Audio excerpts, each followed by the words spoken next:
বন্ধুগণ নমস্কার। প্রথমে আমাদের অনুরোধ করবো আপনারা আমার চ্যানেলটি সাবস্ক্রাইব করবেন, ভিডিওটি লাইক ও শেয়ার করবেন। আজ পশ্চিমবাংলার যে ভোট হয়েছিল তাতে ফলতা বিধানসভায় যে পুনর্নির্বাচন হয়েছিল তার ভোট গণনার দিন 24 মে ভোট গণনা হওয়ার কথা ইলেকশন কমিশন ঘোষণা করেছিল। সেই মোতাবেক সকাল থেকে ভোট গণনা চলছে। সেখানে মোট 6 জন প্রার্থী ছিলেন। দেবাংশু পাণ্ডা ছিলেন ভারতীয় জনতা পার্টি, সোমনাথ কুর্মী ছিলেন CPIM communist party of India Maoist, Abdul Rezzak Molla INC Indian National Congress, Jahangir Khan TMC, Chandranath Rath independent, দীপ হাতি ইন্ডিপেন্ডেন্ট। এই 6 জনের মধ্যে কন্টেস্টটা চলেছে।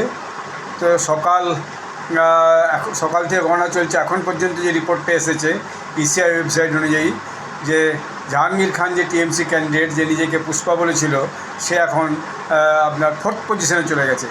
28,777 ভোটে সে এখন 4th নম্বর জায়গায় পৌঁছেছে। অতএব বোঝাই যাচ্ছে তার হার নিশ্চিত।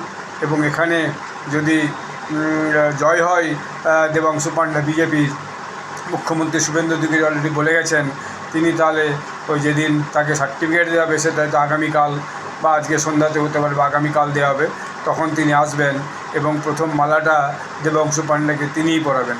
তো দেখা যাক, এখন তো তার শত কাজ, তার মধ্যে তিনি এসে পৌঁছান কিনা। এই ফলতা নির্বাচন নিয়ে সারা ভারতের সমস্ত মিডিয়া একদম উৎসুক হয়ে আছে। সমস্ত মিডিয়াতে এখন এটাতে রিপোর্ট হচ্ছে, ইংরাজি, হিন্দি, বাংলা মিডিয়াতে তো আছেই একেবারে, কারণ বাংলায় তো এ রাজ্যের ভাষা।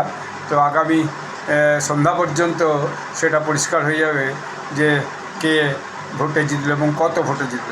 শুভেন্দু অধিকারী যদি 1 লাখ ভোটে, যেটা একটা অঙ্গীকার করে গেছেন বা সবাইকে দায়িত্ব দিয়ে গেছেন যে 1 লাখ ভোটে আমরা জিতব, সেরকম একটা ব্যবস্থা করবেন, তো সেটা সত্যিই বিজেপির দেবাংশু পাণ্ডা 1 লাখ ভোটে যেতে কিনা সেটাই দেখার।